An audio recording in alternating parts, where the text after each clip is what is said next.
kapal ng mukha mo. Palayasin mo siya dito, anak. Hindi siya karapat dapat mahalin.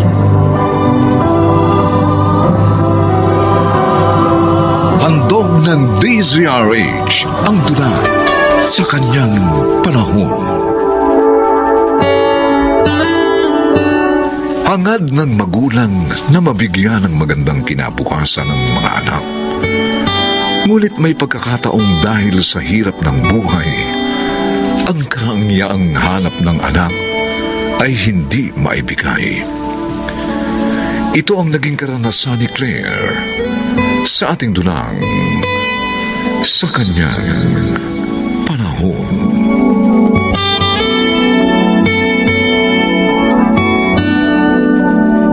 Wow!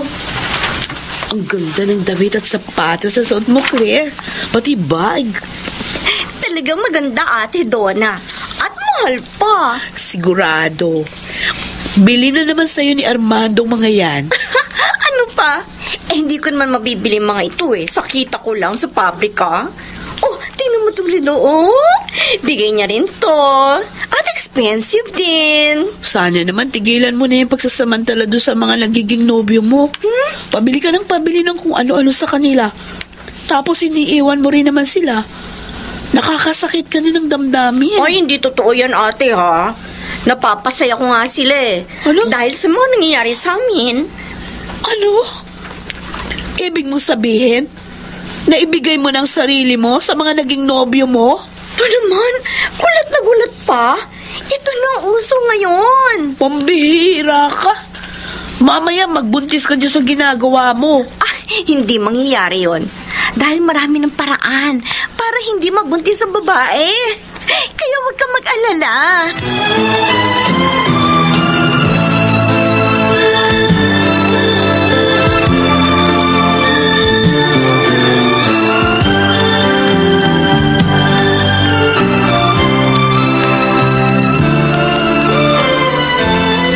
Masaya ako, Claire. At nakasama kita dito sa Baguio kahit na mga 3 days lang. Siyempre, ako rin. Ngayon lang yata ako nakarating dito. Kaya lang, hindi kaya magalit ang parents mo sa'yo? Bakit naman sila magagalit? Hindi na ako bata. Alam ko nang ginagawa ko. At saka hindi naman kita lulukuhin. Handa akong paksalan ka. Tsaka na lang natin pag-usapan yun. Halika, mamasyal pa tayo. Gusto ko makita ang lahat ng magagandang lugar dito. Oh, sige. Ibili tuloy natin ang mga pasalubong ang pamilya mo. Thank you. Ang bait mo talaga. Dahil mahal na mahal kita. Huwag mo rin kalilimutan yung sinabi ko sa yung cellphone, ha?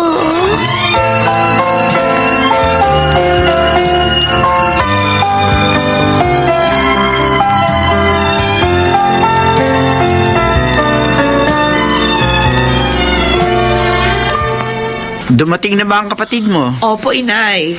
Tulog na nga. Napagod doon sa haba ng biyahe mula Baguio. May mga pasalubong nga pala siya. Hindi naman kami interesado doon. Ang ibig namin ng tatay nyo, itigil niya ang masama niyang ginagawa. Ay nako, ilang beses ko na nga pinagsabihan pero ang tigas ng ulo, ayaw makinig. Hindi naman kasi sa marunong makontento sa kinikita niya sa trabaho niya. Kaya ginagamit niya yung sarili niya upang matikman ang layaw. Nag-aalala na nga po ako. Baka mamaya mapahamak siya sa kanyang ginagawa. Idalangin na lamang natin siya na sana imulat siya sa kanyang pagkakamali bago mahuli ang lahat.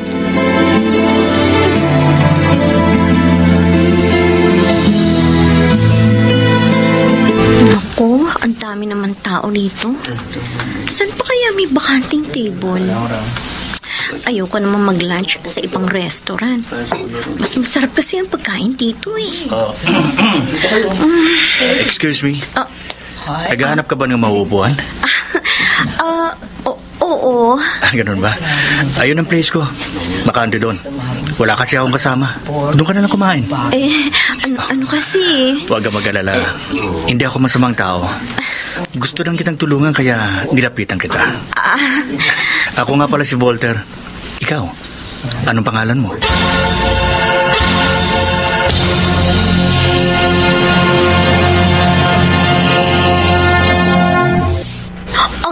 gwapo, di ba? Di ba, Nay, ate? Oo, gwapo nga. Mukhang mayaman. Talagang mayaman siya, Ate Donna. Ganda ng kotse niya Siya ba madalas mong kausap sa cellphone? Opo, Nay. Sinagot ko na ho siya. Kaming dalawa na. Ang bilis naman. Kailan mo lang nakilala? Mabait si Voltaire, ate. At saka mahal namin ang isa't isa.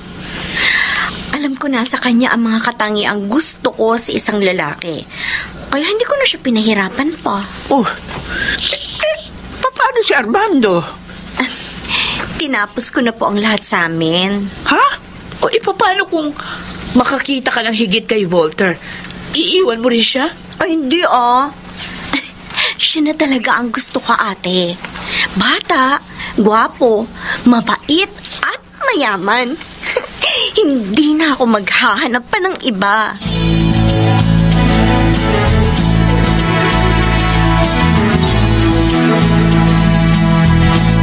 Ano bang sasabihin mo sa akin, Voltaire? Ito naman, hindi mo na ako pinag-overtime sa pabrikang pinapasukan ko.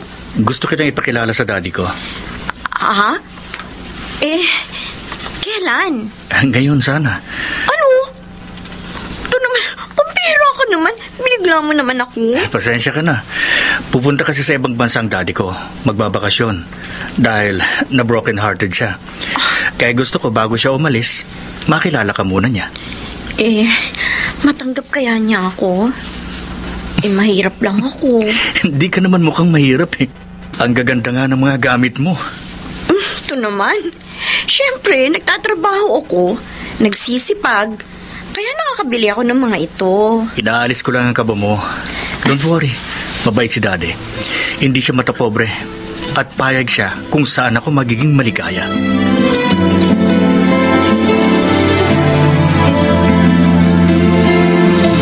Hi, Dad.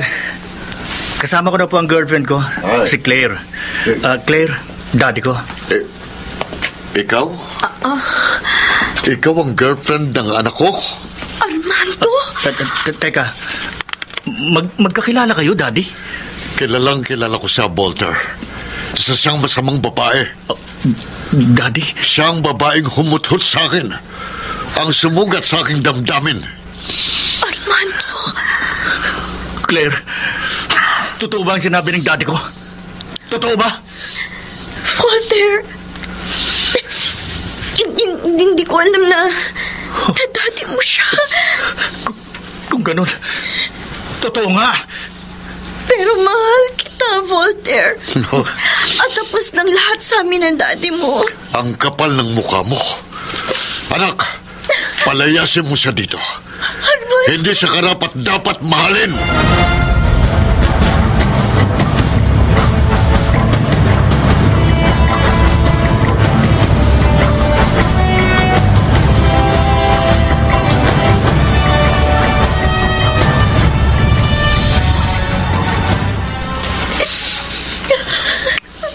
Anak? Oh, bakit ka umiiyak? At nasaan ang nobyo mo? Bakit hindi ka na inihatid? Inay! Itay! Bakit ba? Ano ba nangyari? Nag-away ba kayo? Dinala po niya ako sa kanila. Ipanakilala sa daddy niya. At hindi ka natanggap ng daddy niya? Dahil mahirap tayo. Hindi po ako natanggap. Dahil ang daddy niya, si Armando pala. Ano? Galit na galit po silang mag-ama sa akin. Ito na nga ba ang sinasabi namin? Na baka dahil sa banli mong ginagawa, masaktan ka, mapahamak. At nangyari na nga. Hindi ka kasi marunong makontento sa buhay na mayroon ka. Ano po ang gagawin ko, Nay? Tay, mahal na mahal ko po si Voltaire. Anak, ihanda mo na lamang ang iyong sarili at tatagan mo ang sarili mo sa anumang mangyayari. Hindi mo siya masisisi na kalimutan ka dahil sa ginawa mo sa kanyang ama.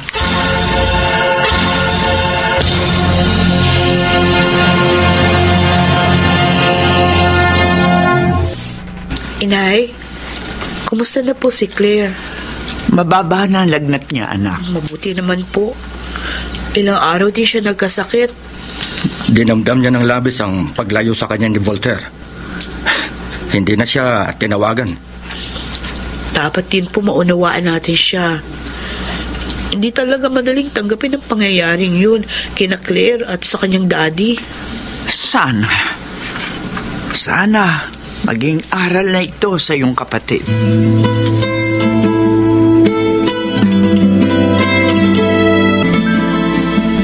Claire, nakabihis ka. Oo, ate. Papasok na ako sa pabrika. Ilang linggo rin akong absent dun eh. Ayoko matanggal ako. Salamat naman. At mukhang maliwanag na ang isip mo. Alam ko namang akong nagkamali eh. Kaya siguro nangyari ito. Para mamulat ako. Kaya tinatanggap ko na. Anak, natutuwa kami sa narinig namin. Ang pagbabago mo talaga ang aming hangad. Patawarin niyo po ako, inay. Itay. Sa hindi pagsunod sa mga pangaral ninyo. Dapat nagsikap na lang ako. Hindi ko sana sinapit ito.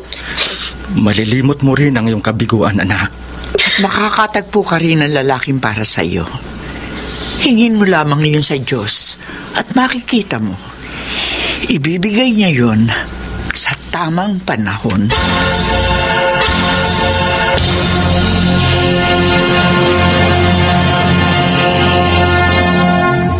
Mainam sa tao ang marunong makontento. Mas madaling maaabot ang kaligayahan sa kanyang panahon.